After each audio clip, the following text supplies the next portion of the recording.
sa atin. Sa Hindi ko lang din alam. sa Kain ulam lang ng natin. kain kasi hindi nagtatanong. Dito sa Pilipinas, mga kasangbahay, nag-originate ang recipe na yan sa Visayas. Kaya naman ngayong umaga, ituturo natin sa inyo kung paano lutuin ang Bisayang Humba. Panoorin nyo dito sa Cook It Right.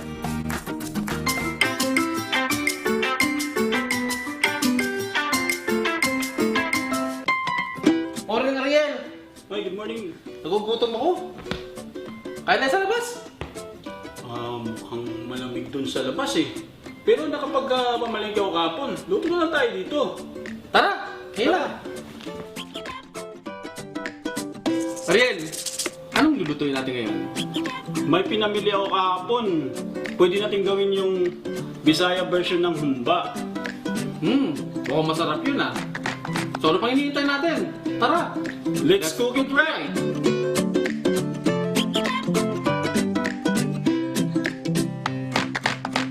So anong mga ingredients natin dyan? Ito ang mga sangkap natin. Apat na kutsarang toyo, 3 kutsarang vinegar, isang can na pineapple chunks, black beans natin, tapos 3 kutsarang sugar, Paminta? pamintang buo, dahon ng laurel, oyster sauce, olive oil, 2 kutsara, isang bulb na bawang, medium size ng sibuyas. At ang main ingredients po natin, binili ko po na 4 pounds na pork belly. Mukhang sarap yan. Ito ang unang gagawin natin. Magcha-chop tayo ng pork belly. Chop po natin as a cube para po i-marinate natin.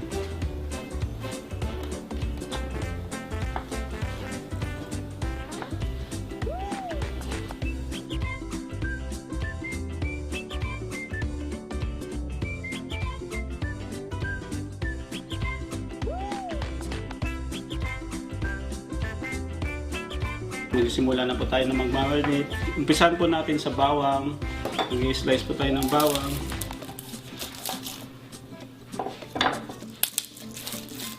Chop lang po natin. Tapos tanggalin po natin yung balat.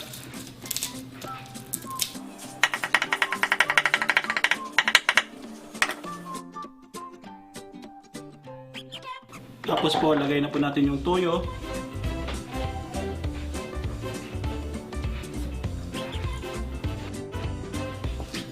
Suka,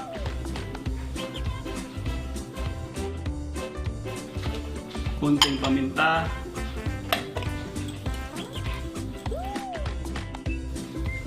asin, kunting asin,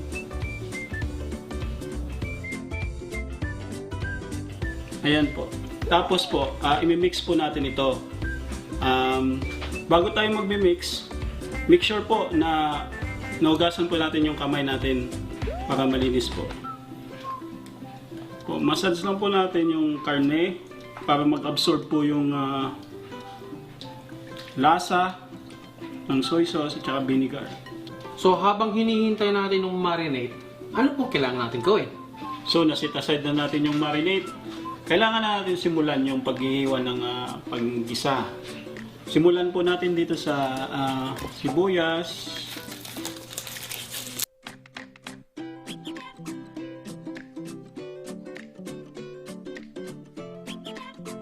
bawang,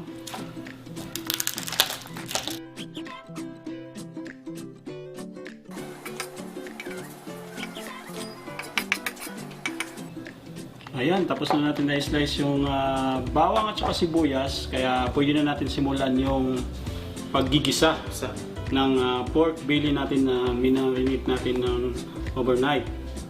Luto na po tayo ng, simula na po tayo ng paggisa. Kainitin na po natin yung cooking pan po natin. Then after po mainit, maluto yung sibuyas at saka bawang.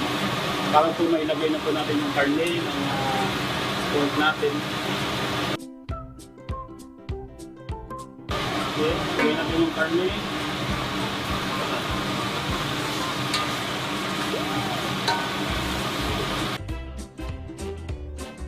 Yun.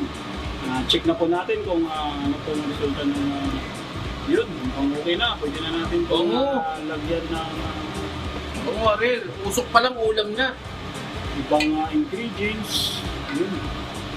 Sarap. Parang humba. Ilagay natin yung pineapple jams, black beans, dahon ng laurel. Ilagay na po natin yung ating paminta, oyster sauce.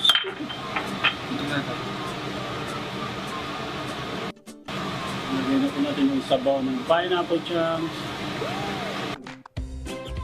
brown sugar para matamis, asin,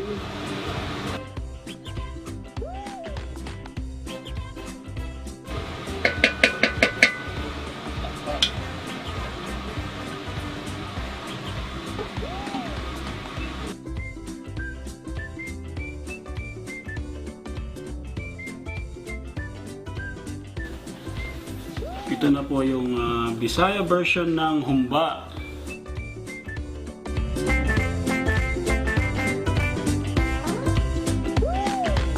Lagi nating tatandaan bago tayo kumain, Huwag kalimutan manalangin.